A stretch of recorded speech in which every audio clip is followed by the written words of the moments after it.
Hello friends, welcome to Bangera's cooking channel. ಇವತ್ತು ನಾನು ಮಂಗಳೂರು ಬ್ರಾಹ್ಮಣರ ಶೈಲಿಯಲ್ಲಿ ಸಾಂಬಾರ್ ಪೌಡರ್ ಮಾಡೋದು ಹೇಗೆ ಅಂತ ಹೇಳ್ಕೊಡ್ತಾ ಇದ್ದೇನೆ ಫ್ರೆಂಡ್ಸ್. ನಮ್ಮ ಮಂಗಳೂರು ಕಡೆ ಎಲ್ಲ ಮಾಡ್ತಾರಲ್ಲ ಸಾಂಬಾರ್, ಬ್ರಾಹ್ಮಣರ ಶೈಲಿಯಲ್ಲಿ ಒಳ್ಳೆ ಘಮಘಮ ಅಂತ ಇರ್ತದೆ ಸಾಂಬಾರ್. ನೀವು ದೇವಸ್ಥಾನಗಳಿಗೆಲ್ಲ ಹೋದರೆ ಮಂಗಳೂರಲ್ಲಿ ಸಾಂಬಾರು ನೋಡಿ ನೀವು, ತುಂಬ ಚೆನ್ನಾಗಿರ್ತದೆ. ಫ್ಲೇವರ್ಫುಲ್ಲಾಗಿ ಘಮಘಮ ಅಂತ ಇರ್ತದೆ.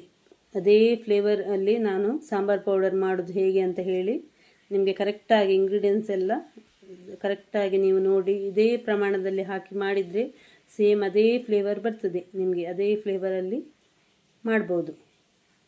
ಅದು ಹೇಗೆ ಮಾಡೋದು ಅಂತ ಹೇಳಿ ಹೇಳ್ಕೊಡ್ತಾ ಇದ್ದೇನೆ ಫ್ರೆಂಡ್ಸ್. ನನ್ನ ಚಾನಲನ್ನು ಸಬ್ಸ್ಕ್ರೈಬ್ ಮಾಡೋದು ನೋಡ್ತಿದ್ರೆ ಸಬ್ಸ್ಕ್ರೈಬ್ ಮಾಡಿ ಫ್ರೆಂಡ್ಸ್. ಲೈಕ್ ಮಾಡಿ, ಶೇರ್ ಮಾಡಿ, ವಿಡಿಯೋವನ್ನು ಆದಷ್ಟು ಸ್ಕಿಪ್ ಮಾಡದೆ ನೋಡಿ.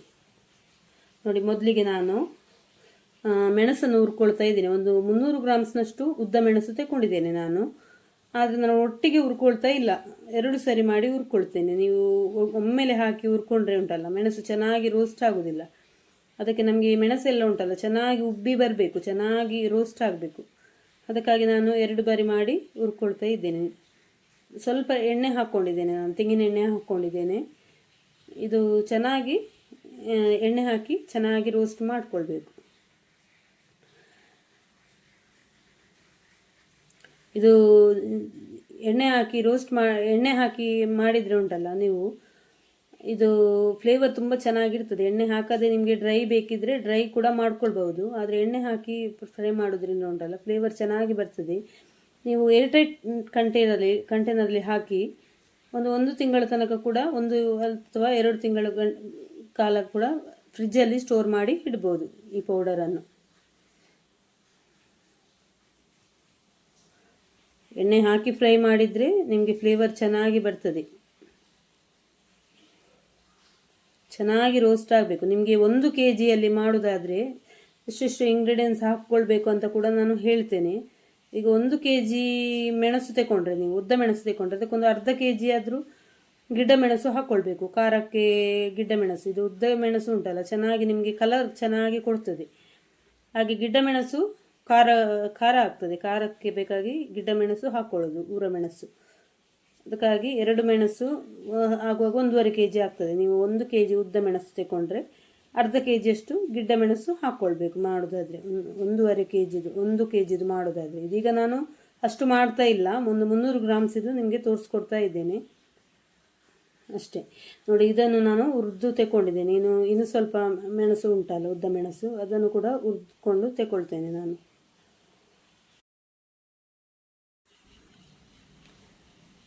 ನೋಡಿ, ಚೆನ್ನಾಗಿ ಉಪ್ಪಿ ಬರಬೇಕು ಇದು ಮೆಣಸು. ಇದೊಂದು ರಿಕ್ವೆಸ್ಟೆಡ್ ವಿಡಿಯೋ ಫ್ರೆಂಡ್ಸ್. ನನ್ನ ಸಬ್ಸ್ಕ್ರೈಬರ್ ಒಬ್ಬರು ರಿಕ್ವೆಸ್ಟ್ ಮಾಡಿದರು ನನ್ನ ಹತ್ರ, ಸಾಂಬಾರ್ ಪೌಡರ್ ಮಾಡೋದು ಹೇಗೆ ಅಂತ ಹೇಳಿ ತೋರಿಸ್ಕೊಡಿ ಅಂತ ಹೇಳಿ. ಅದಕ್ಕಾಗಿ ನಾನು ಮಾಡ್ತಾ ಇದ್ದೇನೆ. ಸಾಂಬಾರ್ ಪೌಡರ್ ಹೇಗೆ ಮಾಡೋದು ಅಂತ ಹೇಳಿ ತೋರಿಸ್ಕೊಡ್ತಾ ಇದ್ದೇನೆ ಫ್ರೆಂಡ್ಸ್. ನೋಡಿ, ನಾನೊಂದು ಸ್ವಲ್ಪ ಗಿಡ್ಡ ಮೆಣಸು ಕೂಡ ತಗೊಂಡಿದ್ದೇನೆ. ನೋಡಿ, ಒಂದು 100 ಗ್ರಾಮ್ಸ್ನಷ್ಟು ಗಿಡ್ಡ ಮೆಣಸು ತಗೊಂಡಿದ್ದೇನೆ. 300 ಗ್ರಾಮ್ಸ್ ಇದಕ್ಕೆ ಉದ್ದ ಮೆಣಸಿಗೆ 100 ಗ್ರಾಮ್ಸ್ನಷ್ಟು ಗಿಡ್ಡ ಮೆಣಸು ಚೆನ್ನಾಗಿ ಫ್ರೈ ಮಾಡಿಕೊಂಡು, ಇದು ಕೂಡ ಚೆನ್ನಾಗಿ ಉಬ್ಬಿ ಬರಬೇಕು. ಚೆನ್ನಾಗಿ ಫ್ರೈ ಮಾಡಿ ಹಾಕ್ಕೊಳ್ತಾ ಇದ್ದೇನೆ.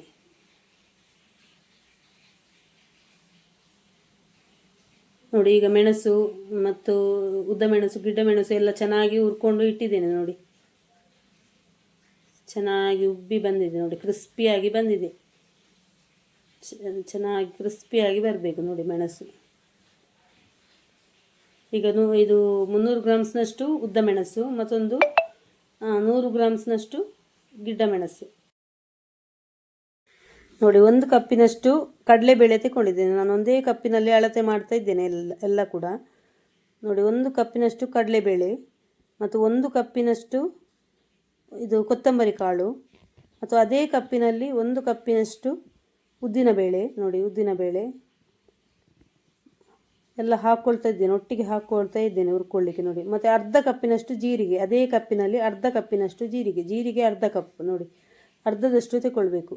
ಮತ್ತು ಮೆಂತೆಕಾಳು ನೋಡಿ, 1 ಟೇಬಲ್ ಸ್ಪೂನ್ನಷ್ಟು ಮೆಂತೆಕಾಳು ಹಾಕ್ಕೊಳ್ತಾ ಇದ್ದೀನಿ. ಮೆಂತೆಕಾಳು ಜಾಸ್ತಿ ಆಗಬಾರ್ದು. ನೋಡಿ, ಇದು 1 ಕಪ್ಪಿನಷ್ಟು ಬೇಸೊಪ್ಪು ತಗೊಂಡಿದ್ದೇನೆ. ಇದು ಫ್ಲೇವರ್ ತುಂಬ ಚೆನ್ನಾಗಿರ್ತದೆ ಬೇಸೊಪ್ಪು ಹಾಕ್ಕೊಂಡ್ರೆ ನೀವು. ಸ್ವಲ್ಪ ಜಾಸ್ತಿ ಆದರೂ ಎಂತ ತೊಂದರೆ ಇಲ್ಲ. ಬೇಸೊಪ್ಪು ಎಲ್ಲ ಚೆನ್ನಾಗಿ ರೋಸ್ಟ್ ಮಾಡ್ಕೊಳ್ತಾ ಇದ್ದೀನಿ. ಸ್ವಲ್ಪ ಎಣ್ಣೆ ಹಾಕಿಯೇ ರೋಸ್ಟ್ ಮಾಡ್ತಾ ಇದ್ದೇನೆ ನಾನು. ಮೀಡಿಯಮ್ ಫ್ಲೇಮ್ನಲ್ಲೇ ಚೆನ್ನಾಗಿ ಕೆಂಪಾಗಿ ರೋಸ್ಟ್ ಮಾಡ್ಕೊಳ್ಬೇಕು.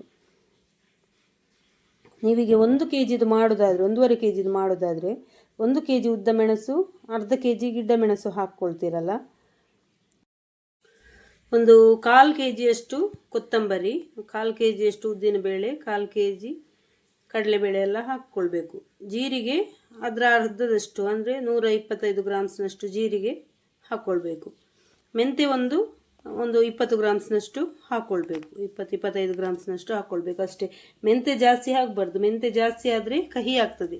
ಅದಕ್ಕಾಗಿ ಮೆಂತ್ಯ ಫ್ಲೇವರಿನಿಂದ ಚೇಂಜ್ ಆಗ್ತದೆ ಮೆಂತ್ಯ ಜಾಸ್ತಿ ಆದರೆ. ಅದಕ್ಕಾಗಿ ಮೆಂತ್ಯ ಸ್ವಲ್ಪ ಕಮ್ಮಿ. ನೋಡಿ ಎಲ್ಲ ಚೆನ್ನಾಗಿದು ಕಲರ್ ಉಂಟಲ್ಲ ಚೆನ್ನಾಗಿ ಕೆಂಪಾಗಿ ಬರಬೇಕು. ನಿಮಗೆ ಮೀಡಿಯಮ್ ಫ್ಲೇಮಲ್ಲೇ ಇಟ್ಟು ಚೆನ್ನಾಗಿ ರೋಸ್ಟ್ ಆಗಬೇಕಿದು. ಹಾಗೆ ಸೀದು ಹೋಗೋದಾಗೆ ನೋಡ್ಕೊಳ್ಬೇಕು. ನೋಡಿ ಚೆನ್ನಾಗಿ ಕೆಂಪಾಗಿದೆ. ನೋಡಿ ಇಷ್ಟು ಫ್ರೈ ಆದರೆ ಸಾಕು. ನೋಡಿ ಚೆನ್ನಾಗಿ ರೋಸ್ಟ್ ಆಗಿ ಬಂದಿದೆ. ನೋಡಿ ನೋಡಿ ಕ್ರಿಸ್ಪಿಯಾಗಿ ಬಂದಿದೆ. ನೋಡಿ ಇದು ಒಗ್ಗರಣೆ ಸೊಪ್ಪು ಬೇಸೊಪ್ಪೆಲ್ಲ ಉಂಟಲ್ಲ ಚೆನ್ನಾಗಿ ಕೆಂಪಾಗಿ ಇದು ಪುಡಿ ಪುಡಿ ಆಗ್ತದೆ. ಮುಟ್ಟುವಾಗ ನೋಡಿ ಪುಡಿ ಆಗ್ತದೆ, ನಿಮ್ಗೆ ಗೊತ್ತಾಗ್ತದೆ. ನೋಡಿ ಮೆಣಸು ಕೂಡ ಅಷ್ಟೇ. ನೋಡಿ ಚೆನ್ನಾಗಿ ರೋಸ್ಟ್ ಆಗಿದೆ. ನೋಡಿ ಕ್ರಿಸ್ಪಿಯಾಗಿ ಬಂದು ನೋಡಿ ಈ ಥರ ಕಟ್ ಆಗಬೇಕು. ನೀವು ಕೈಯಲ್ಲಿ ಕಟ್ ಮಾಡುವಾಗ ಉಂಟಲ್ಲ ಈ ಥರ ಕಟ್ ಮಾಡಬೇಕು. ಇದೆಲ್ಲ ಒಟ್ಟಿಗೆ ಹಾಕಿ ಇನ್ನು ಪುಡಿ ಮಾಡ್ತೇನೆ ನಾನು. ನಿಮಗೆ ಅರಿಶಿಣದ ಕೊಂಬು ಇದ್ದರೆ ಉಂಟಲ್ಲ, ಕೊಂಬು ಕೂಡ ಹಾಕ್ಕೊಳ್ಬೋದು. ಇದರಲ್ಲಿ ಅರಿಶಿನ ಪುಡಿ ಕೂಡ ಹಾಕ್ಕೊಳ್ಬೋದು. ಮತ್ತು ಇಂಗು ಕೂಡ ಹಾಗೆ, ಇಂಗು ಕೂಡ ಇದರಲ್ಲಿ ಹಾಕ್ಕೊಳ್ಬೋದು. ನಾನು ಅಡುಗೆ ಮಾಡುವಾಗ ಇಂಗು ಹಾಕ್ಕೊಳ್ತೇನೆ. ಈಗ ಹಾಕಲಿಲ್ಲ ಅಂದರೆ ಹಿಂಗಿರಲಿಲ್ಲ ನನ್ನ ಹತ್ರ, ಅದಕ್ಕಾಗಿ ಹಾಕ್ಕೊಳ್ಳಿಲ್ಲ. ಇದ್ದರೆ ನಿಮಗೆ ಹುರ್ಕೊಳ್ಳುವಾಗ ಹುರ್ಕೊಂಡು ಹಾಕ್ಕೊಳ್ಬೋದು. ಇಂಗು ಕೂಡ ಒಟ್ಟಿಗೆ ಹಾಕಿ ಪೌಡ್ರ್ ಮಾಡ್ಕೊಳ್ಬೋದು. ನೋಡಿ ಈಗ ಎಲ್ಲ ಪೌಡ್ರ್ ಮಾಡ್ಕೊಂಡಿದ್ದೀನಿ. ನೋಡಿ ನೋಡಿ ಸಾಂಬಾರು ಘಮ ಘಮ ಸಾಂಬಾರು ಪೌಡರ್ ಸೂಪರಾಗಿ ಬಂದಿದೆ.